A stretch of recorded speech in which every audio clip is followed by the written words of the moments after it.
السلام علیکم ورحمۃ اللہ وبرکاتہ۔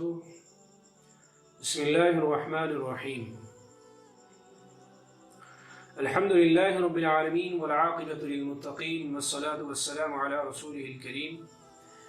پچھلی حدیث میں ہم نے بات کی تھی کہ نماز کی پابندی پر اللہ تعالیٰ اپنے بندوں سے وعدہ کرتے ہیں کہ ان کو ضرور جنت میں داخل کریں گے، اور آج کی حدیث کہ اس سے پہلے قرآن پاک کی آیت وَنُودُوا أَن تِلْكُمُ الْجَنَّةُ اُورِثْتُمُوهَا بِمَا كُنتُمْ تَعْمَلُونَ کہ جنت میں اللہ کے فرما بردار بندے جنت میں چلے جائیں گے تو ایک پکارنے والا آواز لگائے گا کہ یہ جنت تمہیں تمہارے اعمال کے بدلے میں عطا کی گئی۔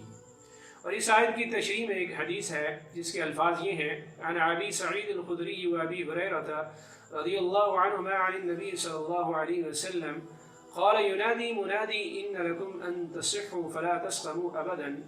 اس حدیث میں اللہ تعالیٰ جنتیوں کو 4 قسم کے انعامات سے نوازتے ہیں کہ حضرت ابو سعید خدری، حضرت ابو ہریرہ رضی اللہ عنہما روایت کرتے ہیں کہ رسول صلی اللہ علیہ وسلم نے فرمایا کہ ایک آواز لگانے والا آواز لگائے گا کہ ان لکم ان تصحوا فلا تسقموا ابدا، کہ آج تمہارے لیے صحت ہے، کوئی بیماری نہیں۔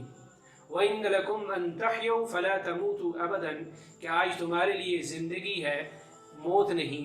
وَإِنَّ لَكُمْ أَن تَشِبُّوا فَلَا تَرْهَمُوا أَبَدًا، کہ آج تمہارے لیے جوانی ہے، بڑھاپا نہیں۔